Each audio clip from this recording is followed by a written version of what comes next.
امریکہ ایران جنگ میں پاکستان کی شاندار ثالثی، دنیا کی نظریں پھر اسلام آباد پر مرکوز۔ فیلڈ مارشل سید عاصم منیر سے ایرانی وزیر خارجہ عباس عراقچی کی ملاقات۔ پاک ایران تعلقات، سیکیورٹی اور باہمی تعاون پر اہم گفتگو۔ دفاعی اور سفارتی روابط مزید مضبوط بنانے پر زور۔ علاقائی امن اور استحکام کے فروغ کے لیے مشاورت جاری رکھنے پر اتفاق۔ ایران کا وفد رات کے اسلام آباد پہنچا۔ نائب وزیر اعظم اسحاق ڈار، فیلڈ مارشل سید عاصم منیر اور وفاقی وزیر داخلہ محسن نقوی نے پرتپاک استقبال کیا۔ ترجمان ایرانی وزارت خارجہ اسماعیل بقائی بھی عباس عراقچی کے ہمراہ اسلام آباد پہنچے۔ اسحاق ڈار نے ایکس پر لکھا، اپنے بھائی ایرانی وزیر خارجہ عباس عراقچی کی آمد پر خوشی ہوئی۔ پاکستان علاقائی امن اور استحکام کو فروغ دینے کے لیے پرامید ہے۔ ایرانی وزیر خارجہ نے اسحاق ڈار اور فیلڈ مارشل عاصم منیر سے ملاقات کی، تازہ ترین علاقائی پیش رفت اور امن کوششوں پر تبادلہ خیال کیا۔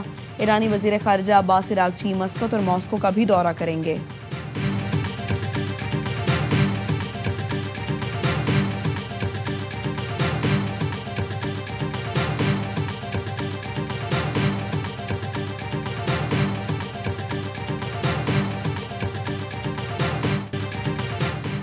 باب المندب گلف آف عدن میں بحری قزاقوں کا جہاز پر حملہ، 6 مسلح افراد نے کروڈ آئل ٹینکر کے عملے کو یرغمال بنا لیا اور جہاز پر قبضہ کر لیا۔ آئل ٹینکر کے عملے میں 11 پاکستانی اور 25 دیگر دوسرے ملکوں کے ارکان ہیں۔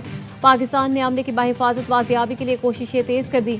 وزیر بحری امور جنید انواع چودھری نے وزارت خارجہ سے فوری سفارتی رابطوں کی درخواست کر دی۔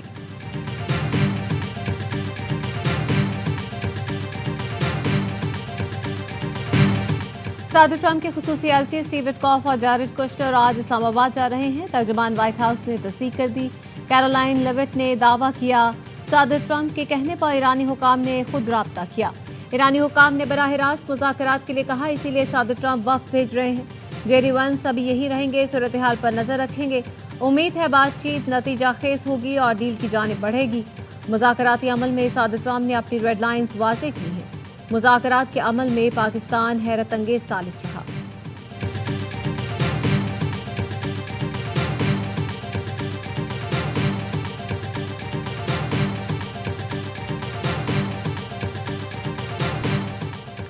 ایران اور امریکہ کے درمیان کسی ملاقات کا کوئی منصوبہ نہیں، ایران اپنا موقف پاکستان کے ذریعے آگے پہنچائے گا۔ ترجمان ایرانی وزارت خارجہ اسماعیل بقائی کا ایکس پر بیان، لکھا عباس عراقچی پاکستان کا اعلیٰ قیادت سے ملاقات کریں گے۔ پاکستان امن کی بحالی کے لیے ثالثی اور سفارتی کوششیں جاری رکھے ہوئے ہے۔ ایرانی قومی سلامتی کمیٹی کے سربراہ ابراہیم عزیزی کا کہنا ہے، ایرانی وزیر خارجہ عباس عراقچی کا دورہ پاکستان صرف دو طرفہ تعلقات پر بات چیت کے لیے ہے۔ غیر ملکی صحافیوں سے ملاقات میں واضح کیا ہے، عباس عراقچی کو ایٹمی معاملے پر مذاکرات کرنے کی کوئی ذمہ داری نہیں دی گئی۔ یہ معاملہ ایران کی سرخ لکیروں میں سے ایک ہے۔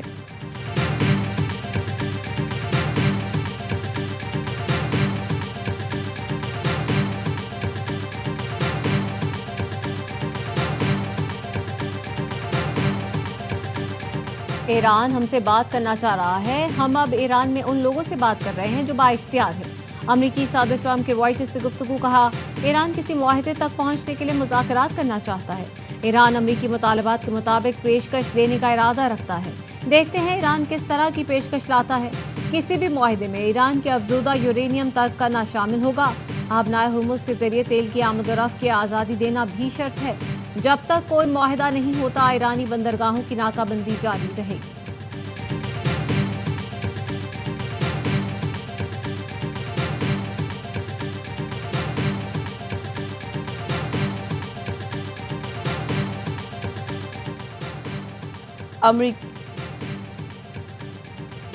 امریکہ کی زیادتی کو باعث فی الحال واشنگٹن سے مذاکرات کا کوئی فیصلہ نہیں کیا۔ ایرانی پاسداران انقلاب کا کہنا ہے، ایران کی جانب سے مذاکرات کی درخواست کا وائٹ ہاؤس کا دعویٰ مسترد کرتے ہیں۔ ایران کی جانب سے امریکہ سے براہ راست مذاکرات کی درخواست جھوٹ ہے۔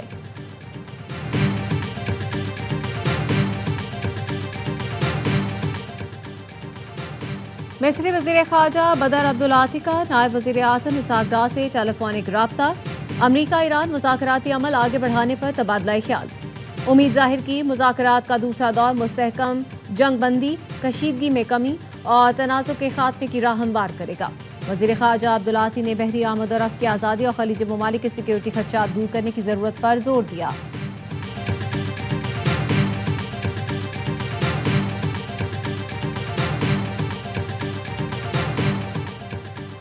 امریکی صدر ٹرمپ اور اسرائیلی وزیر اعظم کے درمیان ٹیلی فون پر بات چیت. نیتن یاہو کا کہنا ہے ٹرمپ سے بہترین گفتگو ہوئی. ہم ایران پر دباؤ ڈالنے کے لیے تعاون کر رہے ہیں. ہم نے لبنان کے ساتھ ایک تاریخی امن معاہدے تک پہنچنے کا راستہ شروع کر دیا ہے. حزب اللہ اسے سبوتاژ کرنے کی کوشش کر رہا ہے. امیر قطر تمیم بن حمد ال ثانی کی امریکی صدر ٹرمپ سے گفتگو. کہا قطر پاکستان کی قیادت میں ثالثی کی کوششوں کی حمایت جاری رکھے گا. قطر شراکت داروں کے ساتھ ہم آہنگی جاری رکھے گا. امریکی صدر اور امیر قطر کے درمیان خطے کی صورتحال پر تبادلہ خیال کیا گیا.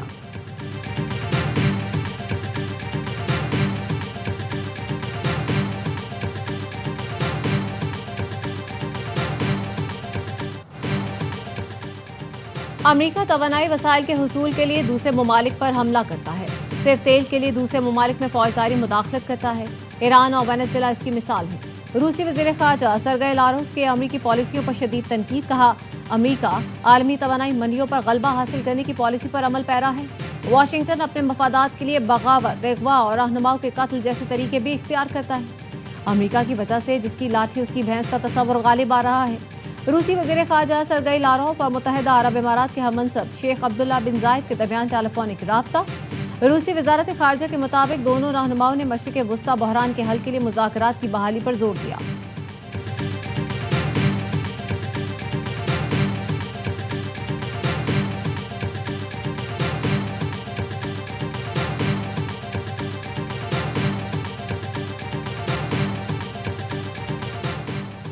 پاسداران انقلاب نے امریکی فوج سے تعاون کے شعبے میں بحری جہاز تحویل میں لے لیا. مشتبہ بحری جہاز کو انتباہ نظر انداز کرنے پر روکا گیا. امریکہ کی جانب سے ایرانی بندرگاہوں کی ناکہ بندی جاری. سینٹرل کمانڈ کے مطابق امریکی بحریہ نے کارروائی کرتے ہوئے ایرانی بندرگاہ جانے والے جہاز کو روک دیا. 24 گھنٹے میں 5 جہازوں نے آپ نئے ہرمز عبور کر لیا. رائٹرز نے بتایا شپنگ ڈیٹا کے مطابق 5 جہازوں میں سے ایک ایرانی تیل مصنوعات کا ٹینکر بھی تھا.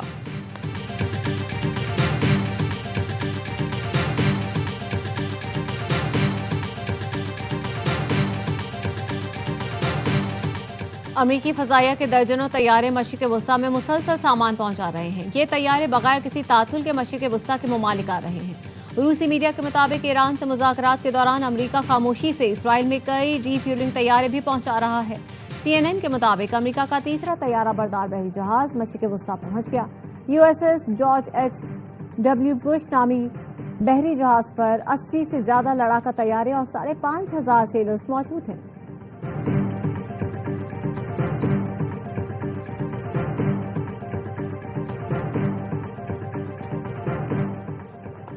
امریکی معیشت کو بحران کا سامنا ہے. ڈالر سویپ اور دیگر مالیاتی اقدامات کا مقصد امریکی اثاثوں کی بہنگم فروخت کو روکنا ہے. ایرانی اسپیکر باقر غالباف کہتے ہیں امریکہ میں بعض سرمایہ کاروں کے لیے اثاثے فروخت کرنا محدود یا مشکل کر دیا گیا ہے. ادارہ جاتی سرمایہ کاروں پر فروخت کی حد مقرر کر دی گئی ہے. آپ نئے ہرمز میں کشیدگی بڑھنے پر مالیاتی راستے مزید محدود ہو سکتے ہیں. صورتحال بگڑنے سے پہلے فیصلے کرنے ہوں گے. امریکہ نے ایران سے وابستہ 34 کروڑ 40 لاکھ ڈالرز کی کرپٹو کرنسی فریز کر دی. امریکی وزیر خزانہ اسکاٹ بینسٹ کہتے ہیں ایران کے متعدد کرپٹو والیٹس پر پابندیاں عائد کر دی گئی. اسرائیل کی لبنان میں سیز فائر کی خلاف ورزیاں جاری. لبنانی وزارت صحت کے مطابق جنوبی لبنان پر اسرائیلی فضائی حملوں میں مزید 6 افراد شہید ہو گئے. اسرائیلی فوج نے مختلف علاقوں میں فضائی اور ڈرون حملے کیے. بنت جبیل کے علاقے کفرا کے متعدد بار نشانہ بنایا جس سے علاقے میں خوف و ہراس پھیل گیا. جنوبی شہر سور کے علاقے البساتین میں بھی اسرائیل نے ڈرون حملہ کیا. املاک کو نقصان پہنچا.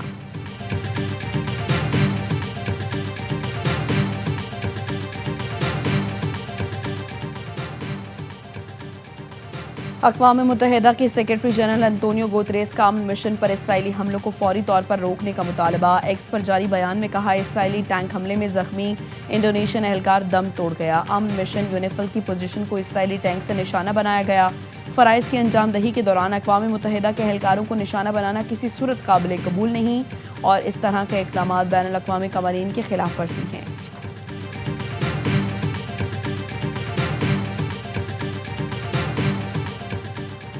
صدر آصف علی زرداری آج چین کے سرکاری دورے پر روانہ ہوں گے. چینی صوبائی قیادت سے پاک چین تعلقات پر ملاقاتیں کریں گے. ترجمان دفتر خارجہ کا کہنا ہے ملاقاتوں میں اقتصادی تعاون اور سی پیک پر خصوصی توجہ دی جائے گی. دورہ پاک چین سفارتی تعلقات کے 75 سال مکمل ہونے کے تناظر میں اہمیت کا حامل ہے. پاکستان اور چین آل ویدر اسٹریٹجک کوآپریٹو پارٹنرشپ مزید مضبوط بنانے کے عزم کا اظہار کریں گے۔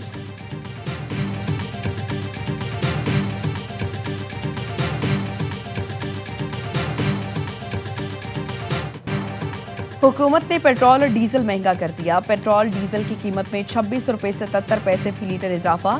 پیٹرول کی فی لیٹر قیمت 393 روپے 33 پیسے ہو گئی۔ ہائی سپیڈ ڈیزل 380 روپے 19 پیسے فی لیٹر ہو گیا۔ وزیر پیٹرولیم کہتے ہیں جس قدر ممکن ہوا حکومت نے پیٹرولیم مصنوعات کی قیمتوں میں اضافے کو برداشت کیا۔ امیر جماعت اسلامی حافظ نعیم الرحمان کے فیصلے پر کڑی تنقید، کہا لیوی اور ناجائز ٹیکس ختم کرنے کی بجائے پیٹرول اور ڈیزل کی قیمت میں اضافہ کیا گیا۔ پیٹرول مصنوعات کی قیمتوں میں اضافہ متوسط اور غریب طبقے کو توڑ کر رکھ دے گا۔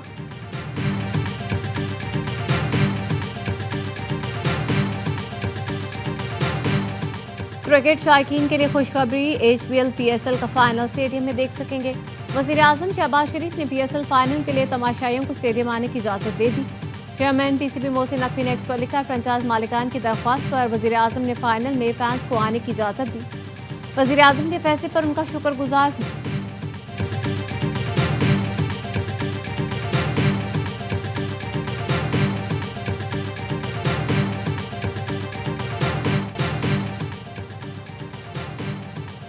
امریکی محکمہ انصاف نے پاکستانی نیاد ڈاکٹر حسن شرجیل خان کے خلاف شہریت منسوخی کا مقدمہ دائر کر دیا۔ حکام کے مطابق ملزم نے شہریت حاصل کرتے وقت سنگین جرم چھپایا اور اچھے اخلاقی کردار کی شرط پوری نہیں کی۔ حسن شرجیل خان 11 سالہ بچی کی آن لائن گرومنگ اور جنسی استحصال کے کیس میں 2016 میں جرم قبول کر چکا ہے اور اس وقت 17 سال قید کی سزا کاٹ رہا ہے۔ ٹرمپ انتظامیہ نے سنگین جرائم میں ملوث غیر ملکیوں کی شہریت ختم کرنے کی مہم تیز کر دی۔